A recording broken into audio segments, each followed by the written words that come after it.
एक समय की बात है। महात्मा बुद्ध एक पेड़ की छांव में बैठे थे और डूबते हुए सूरज की तरफ एकटक देख रहे थे। तभी उनका एक शिष्य दौड़ते हुए उनके पास आया और गुस्से से कहता है, गुरुजी, गोपाल जी नाम के एक जमींदार ने मेरा बहुत अपमान किया है। आप तुरंत चलिए और उसे उसकी मूर्खता का सबक सिखाइए। शिष्य का पूरा चेहरा लाल हो चुका था।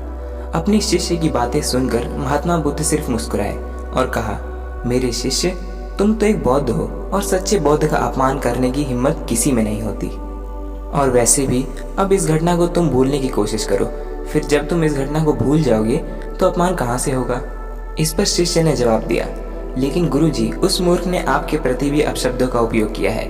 आपको इसी क्षण चलना होगा और आपको देखते ही वह अवश्य शर्मिंदा हो जाएगा और अपने किए पर माफी भी मांगेगा। आप बस चलिए, मैं इतने पर ही संतुष्ट हो जाऊंगा।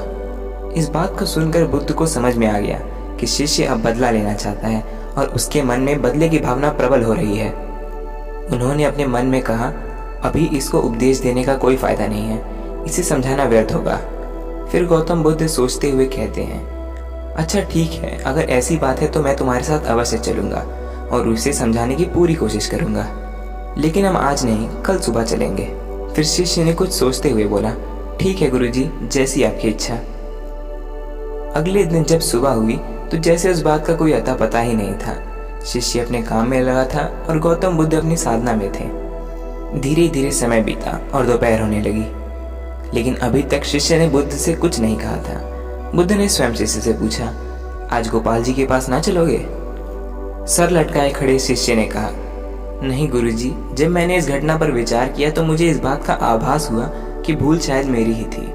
मुझे मेरी गलती का भारी पछतावा हुआ है और फिर गोपाल जी के पास चलने की कोई जरूरत नहीं है। इस बात को सुनकर महात्मा बुद्ध हंस कर बोले, अच्छा ऐसी बात है तो हमें गोपाल जी के पास जरूर जाना पड़ेगा।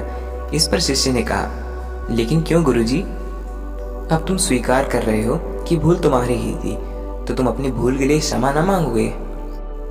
मित्रों, इस कहानी में कुछ ऐसी चीजें हुई हैं जिस पर हमें बहुत ध्यान देना चाहिए। पहली बात, जब शिष्य ने अपने गुरु जी से यह शिकायत की थी कि उसका अपमान हुआ है तो बुद्ध ने उसे क्या जवाब दिया था?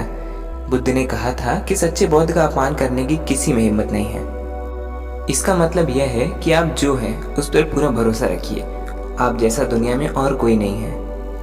अपने आप पर विश्वास रखिए कि आपसे बेहतर कोई नहीं है, तो आपका अपमान कोई कैसे कर सकता है। और दूसरी बात तो कुछ ज्यादा ही जरूरी है, कभी भी आपको ऐसा कुछ महसूस हो कि किसी ने आपका अपमान किया है, बेइज्जती की है, तो आप उसको थोड़ा समय दें। जैसे कि महात्मा बुद्ध ने अपने शिष्य को कहा था कि हम आज नहीं कल सुबह चलेंगे। शिष्य को इस बात पर पूरी रात सोच विचार करने का समय मिल गया था और जब सुबह हुई तो सब कुछ रोज की तरह ही सामान्य था और समय बीतते बीतते शिष्य के मन में यह भावना भी समाप्त हो गई कि उसे बदला लेना है। दोस्तों, इस कहानी से हमें यह शिक्षा मिलती है कि अपमान और सम्मान दोनों आपकी दृष्टि पर निर्भर करता है। साथ ही किसी व्यक्ति की भूल को भुला देना चाहिए, यही व्यक्ति की असली मानवता है। हम आशा करते हैं कि ये वीडियो आपको पसंद आया होगा। अगर हाँ, तो आप इस वीडियो को लाइक करिए और चैनल को सब्सक्राइब करिए। मिलते हैं अगली वीडियो में किसी नए टॉपिक के साथ। तब तक के लिए बहुत बहुत धन्यवाद।